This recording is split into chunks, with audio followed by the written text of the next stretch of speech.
Welcome to the fifth lecture of the Introduction to Research Techniques Level 1. At this level, now we are about here on our way in the direction of truth.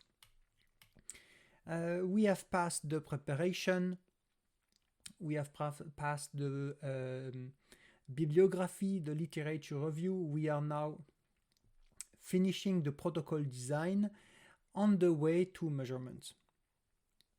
As we have learned in the last lecture, the level 4, it's really important to take enough time to design the protocol to make it as clear and as concrete as possible, because once we start the measurement, we should not go back here.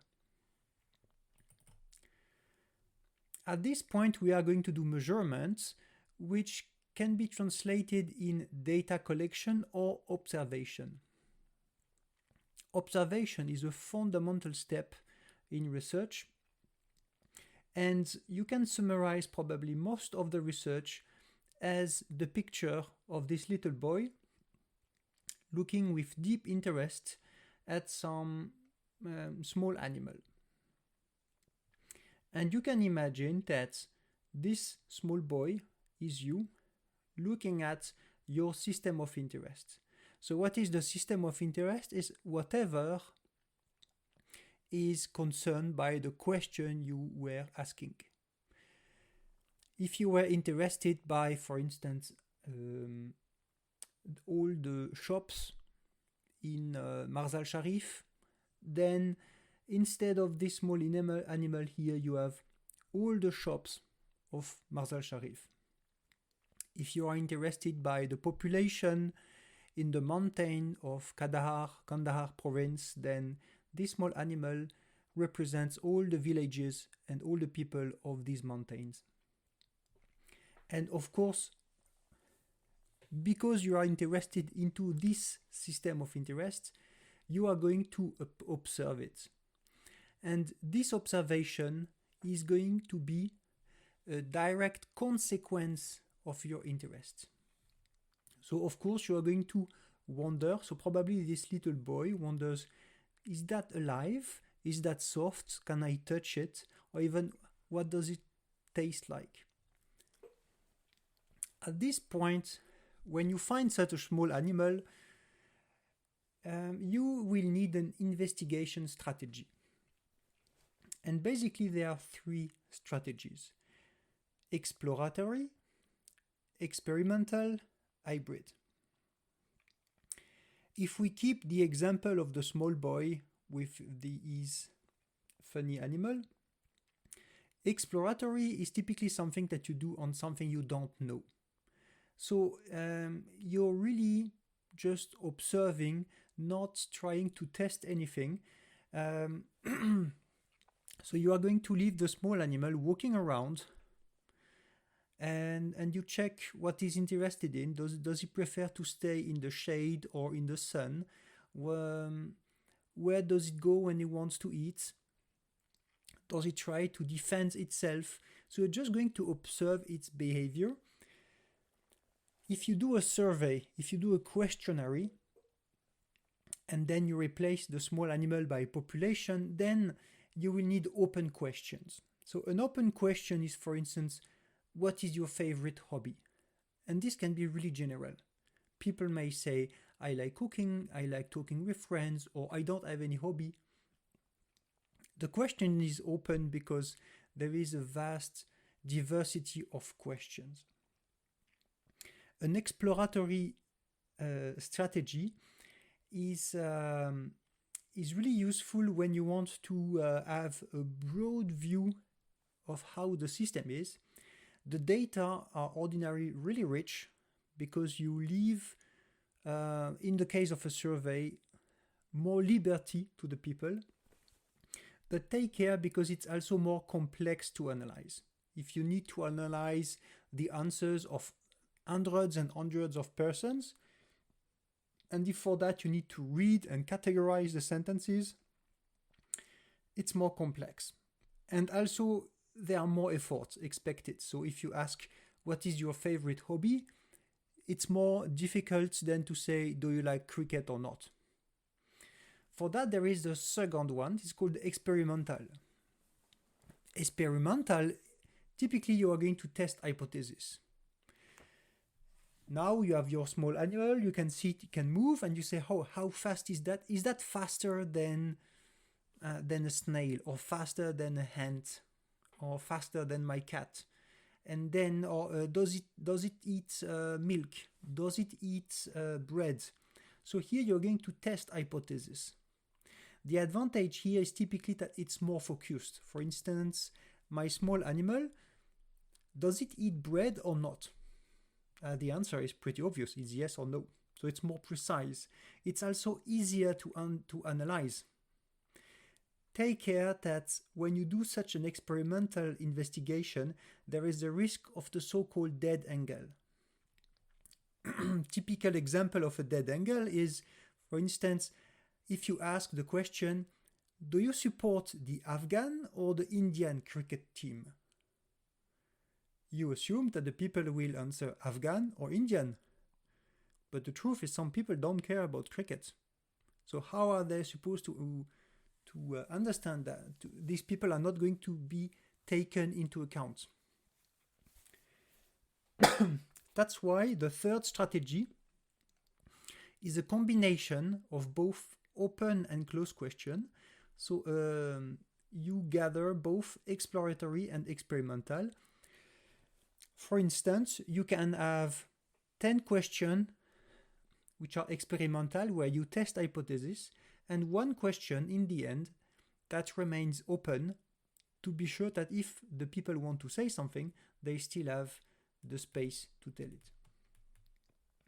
So now we know that we have different strategy to investigate this system of interest, and this system of interest is going to send us observable. Observable is a very important piece of vocabulary. We are going to find this word again later in these lectures and others. Observable is the response of the system to your action of observation. So for instance, if you wonder what is the color, how does it look like, then the color is going to be your observable. If you wonder how big is it, then the length is going to be the observable. If you wonder how heavy is it, is that heavy or not, then the weight is going to be your observable. And of course, this observable must be related to the question you ask. If you ask, for instance, how fast is it, and you measure the color, you're not going to answer the question. So the observable is extremely important to be determined, because this is what you're going to measure, and this is what is going to be analyzed later. There are different types of observables. I have already gave you some examples. For instance, if you ask, does it eat bread or not, then it's yes or no. What is the speed? Then it's a number, like 10 kilometers. So you can already see that there are different types of observables. Why is it important to distinguish these observables? Because it's not the same to analyze one type versus another type. We are going step by step to come to statistics, and you will see that when you decide to go for one type of observable or another, it will have consequences on what you can do regarding statistics. Here I list different types. So for instance, continuous quantitative variable. So these are, it sounds probably really complex to you. I strongly advise you to understand them using the examples. So if I tell, for instance, a temperature is continuous, it means that it can be 1 degree or 2 degrees, but it can also be any value in between. You can have 1.5, 1.51, 1.518, 1.581. It's the same for the size, the weight. So this is continuous. It's quantitative because it can be described by a number. Then you have also discrete. So discrete, it's still quantitative, so it's described by a number, but you cannot have intermediary value. So you can have 1, 2, 3. So typically when you count, for instance, persons, if you count like exactly number of defects in a product. Now if we change quantitative by categorical. Categorical means we don't have numbers anymore. We just have characters, categories. Like if you say, for instance, gender, it's male or female. It's just described by a name, and these are different categories. Or the color of the eye. And here there is no hierarchy. So you cannot say that blue eyes are better than brown eyes, or that female are better than male. It's just categorize them. If you want to categorize them and to give them an hierarchy, then you are going to go in the fourth type, which is ordinal. For instance, if you have like a satisfaction level and you ask, are you happy with the food? And basically you will say, no, a little, very much. And here, it's not a number anymore, it's categorical, but it also comes with an hierarchy. Not at all, medium, a lot. There is an order. There are 3 different types of variables, of observables, that I want you to get acquainted with. One is binary. So binary, it's typically 1 or 0. It's like a switch on the light. It's on or it's off. You pass the exam or you fail. It eats the bread or it does not eat the bread. The next one is an observable that depends on the time. So this is something, for instance, when you are when you have a small baby, and then the small baby gets bigger with the time. Every day you weight the baby, and you can see how much weight it gained, and then you measure the weight every day, and then you have like a curve that shows the weight of the baby each day and each week. This is a temporal observable. Many observables of interest are temporal. You can imagine, of course, anything regarding metal, regarding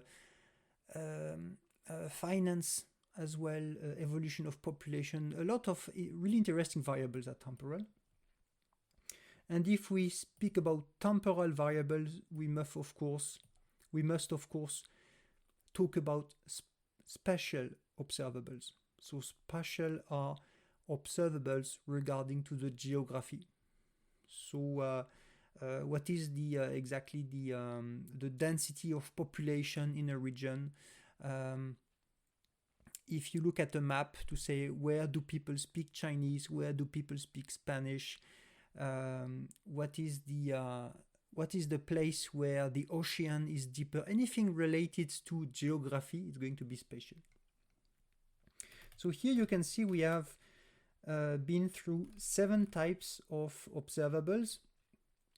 It's important that you know these types exist, because by using one of these or several of them, it will depend then on which tool you are going to use afterward. Statistics tools, but also visualization, the visualization of data. And If you want to do it with a computer, of course, the which function you are going to use. If we say observables, there is a really important chapter, notion that we need to go through, which is scaling. So when I mean scaling, it's really about metrics and units. If I ask you what is the distance between your house and the house of your friend, you are going to tell me maybe it's 5 kilometers. And why do you say kilometers and not miles or feet? Or there are so many other metrics in the world. Well, in fact, it does not matter. The only thing that matters is to be extremely clear when you say it's 5 kilometers. Some observables don't have units. Like if you say yes and no, there is no units. It's just yes and no. When you have units, you have two types of system. And it's really important to remember these two, because when you're at school, teachers ordinarily emphasize this one, and it's completely normal. They emphasize the standard system. So I mean that if it is a distance, then it should be measured in meter or kilometer. If it is a time, it should be a second. If it is a weight, it's in kilogram. If you measure temperature, it should be in Celsius. And there are so many advantages related to using a standard system.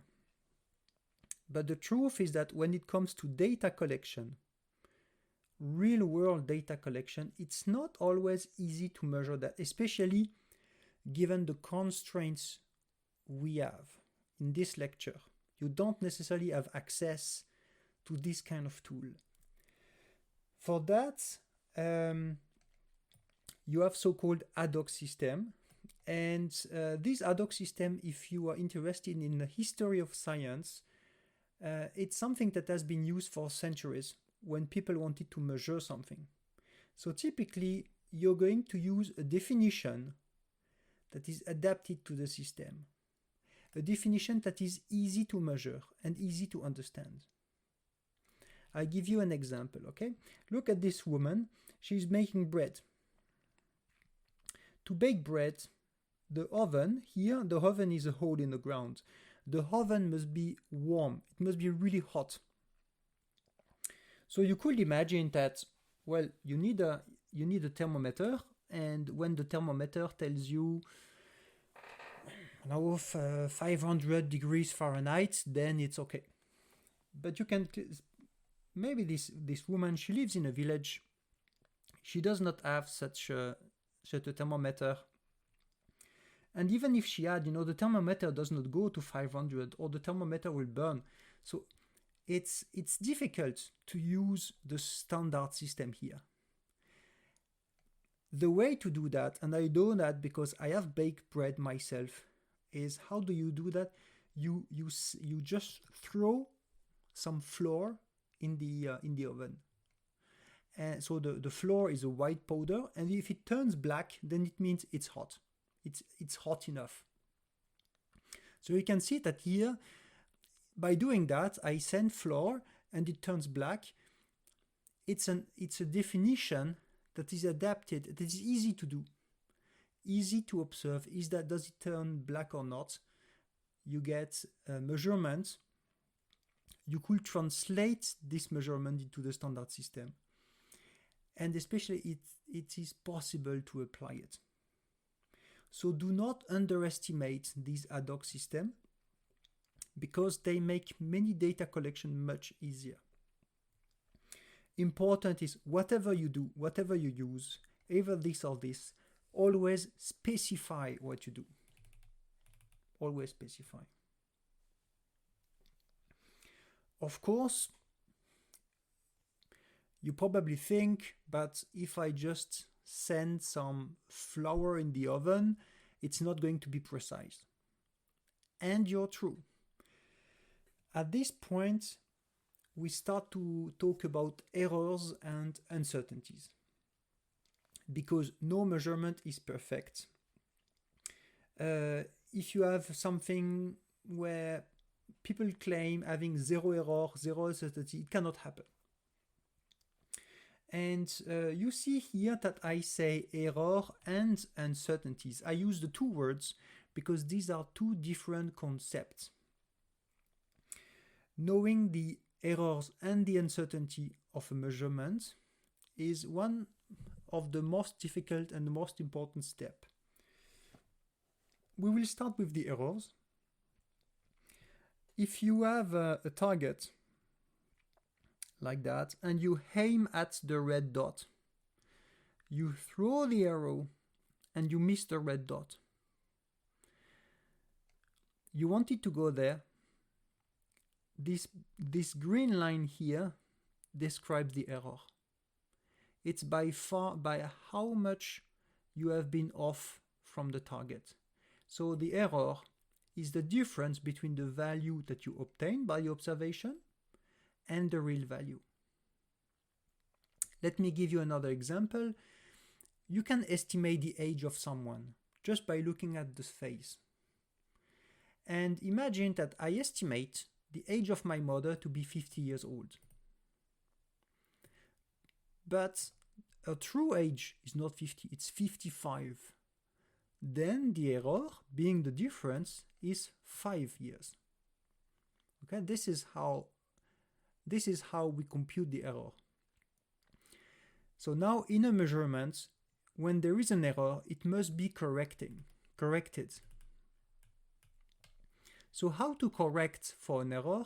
First, and this is where it's difficult, you need to find the magnitude and the direction. Let's go back to the example with my mother.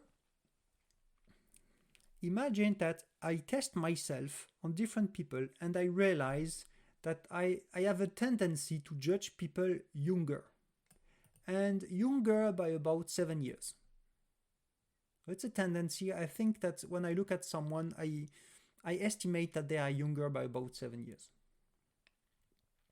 So now I estimate my mother's age to be 50. So knowing that my typical error is 7 years, I need to correct my measurement. I add the error and my final estimation is 57. The real age was 55. So you can see that it's better. Now it's still an error of 2 years.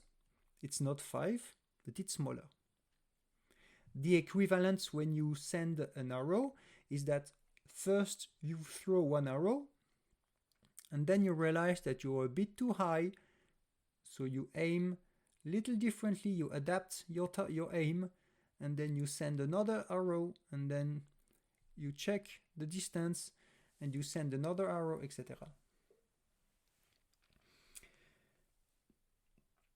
Now, of course, you may say, but you still have an error of 2 years. It will be good to have an error of 0 years. The question is, which precision do you need? Because it is impossible to have 0 years. Imagine you go in a village where nobody knows the real age because there is no documents, there is no administration, and you need to estimate the age of the people by plus or minus 5 years. Plus or minus 5 years can be enough. If you have an error of 2 years, it's good enough. Okay, so take care not to put too much effort into making an error smaller when it's not necessary. Which precision do you need? And depending on this precision you need, correct the error. To correct the error, you need also to understand the origin of the error. There are many different sources that can be the cause of bias. So bias and errors are synonyms. The first one is the selection bias. So typically it's when you study a selected part of your system, and by selecting it, you create a bias. Imagine you are interested into the Afghan population. You want to study the Afghan population, and you make a survey on the internet. And you think, okay, I'm going to investigate Afghan people using this internet survey. If you do that, you're just going to be able to reach the people who have internet. The people who are in the mountains, or we don't have a computer, or we don't have access to a computer for whatever reason, basically you have just ejected them from the sample of study. So just by selecting a group of population, you have implied a bias. So it's important. This one it can be really subtle. One that you may know, at least personally, is a recall bias. When you ask people to talk about their memory, what they have experienced, what they have seen, especially when you add suggestions. So when you say, oh, for instance, was that better before? People say, oh, yes, it was better. Okay, avoid suggestions. Question on more recent events. Don't say, oh, how was that in the 1973? Oh, 1973. Like, what did you do last week? It's much better. Two more bias. There are many other types of bias. There could be an entire lecture just on this bias. These four are the more important. Confirmation bias is typically it's typically when the person who analyzes the system, so typically you choose the results depending on what you want, on your preferences. So for instance, if you don't like the government and you make a survey about whether people are happy with the government, and you find some people who say, yes, of course, I'm really happy, I like what they do, and I completely support the government, you may, in a complete unconscious way, and this is really important, in a complete unconscious way, you are going to reject these answers. Okay? So if you imagine that everybody rejects the government, you will have the tendency to remove people who are happy, in fact, with the government. So here it's also a really subtle bias. It can be really insidious, and it's really important to be aware of that. The last one is somehow closed. The social response is about the social pressure that you may induce when asking questions. So imagine you ask women, do you cook for your husband? Okay, maybe she has some strong character and will say, no, I don't cook, you can cook. But probably people with less self-confidence will say, I don't cook, but a good wife should cook, so maybe I should say yes. And then you can see that you induce a social pressure by you say, do you cook for your husband? You can rephrase the question in an approach that is more indirect. Like, for instance, how are the dinners at your place? What is your organization regarding cooking? It's more general. There is less social pressure, and people may have a higher tendency to be honest. So that's all for errors, and this leads us to uncertainty. You remember that if you throw an arrow, the error is the distance between the red dot and the point where the arrow hits. The uncertainty, imagine that we aim exactly at the center of the target and we send 10, 20, 1,000 arrows. They are not going to be all in the same position. They are going to be spread, which is about the size here of the green line. This spread here, it's the uncertainty. So it's the dispersion of the measurements around the central value. For instance, another example, you can ask many people to guess your age. They will give you different values, and the spread of this value is going to be the uncertainty. Like for the error, there is always an uncertainty. Whatever you do, you cannot have a measurement without uncertainty.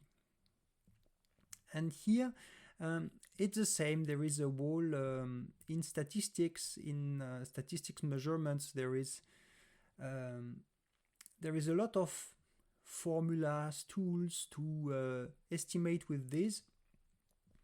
At our level, I want you to note that there are two sources for the uncertainty.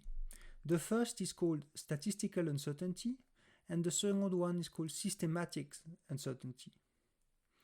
Statistical uncertainty arises from the number of measurements done. So typically, if you have just little measurements, 1, 2, 3, it's not a lot, there may be variation. If you have more and more and more, then the smaller the uncertainty you will get once you have more measurements.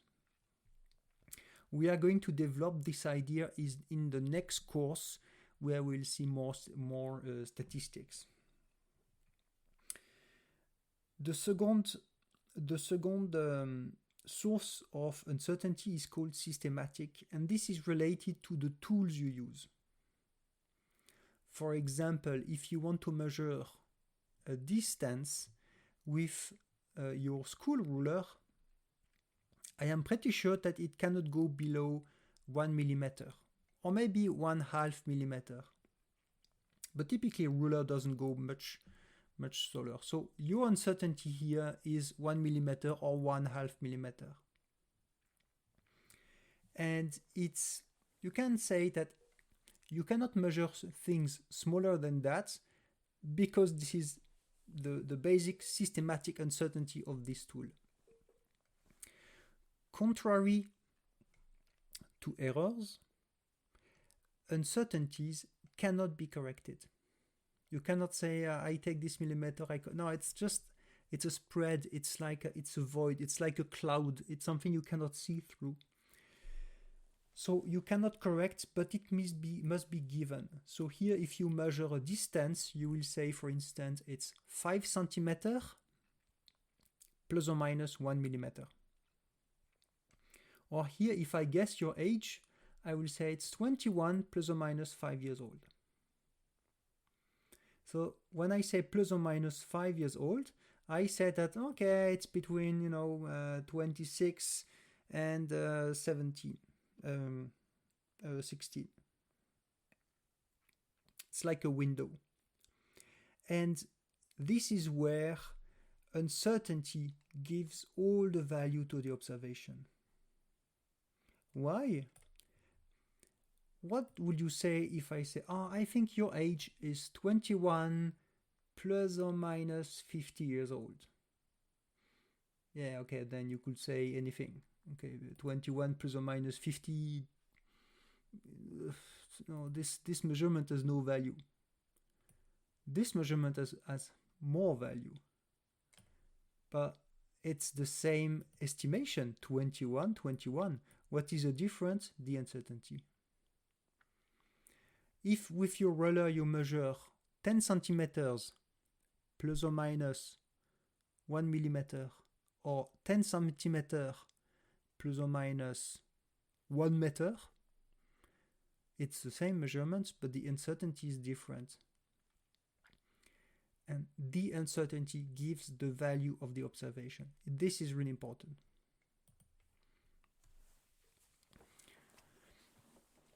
Many of you are working on surveys, and for this reason it is important that I now give you some rules about surveys design. And I take the opportunity to introduce you a man called Nicolas Boileau-Despraux, which is a French poet from the classical time, who has said this sentence, ce que l'on conçoit bien s'énonce clairement, that I think any French know.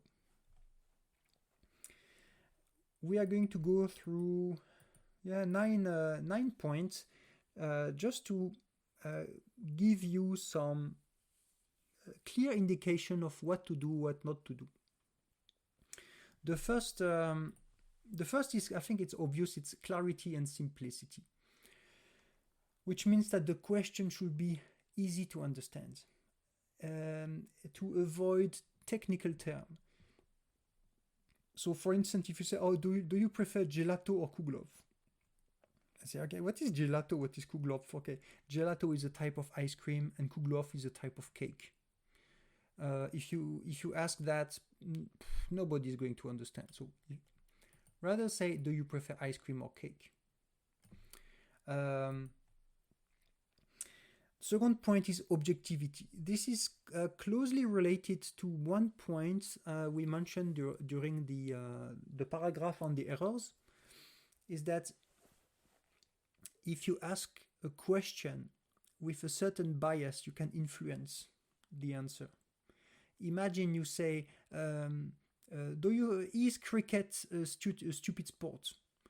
Okay, if you ask that, probably that you think that cricket is stupid, and by asking this question, then your expectation is pretty much biased.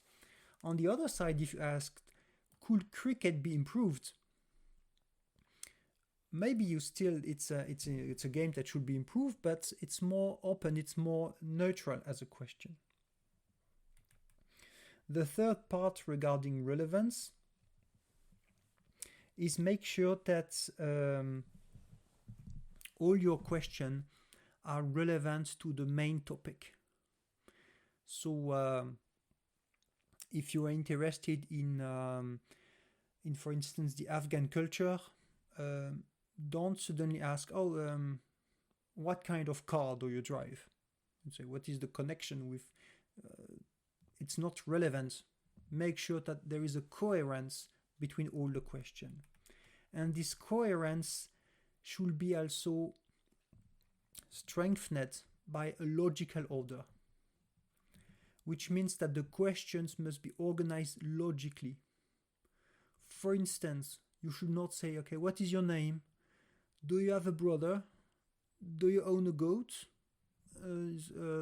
Okay, why a goat and a brother? But you could say, do you live in a village? Do you live in a farm? Do you own a goat? You can see that there is a direction here that is obvious. Why here we say, okay, why my name, then a brother, then a goat? Strange. It's important, we have talked about scales and metrics. It's important to use appropriate responses. Imagine you ask, how much rice do you need? Do you need 1 gram or 500 kilogram? Well, there is no place for a reasonable answer here. Nobody is going to say 1 gram. Nobody is going to say 500 gram. So make sure that you give a scale that is about the scale you expect from the people.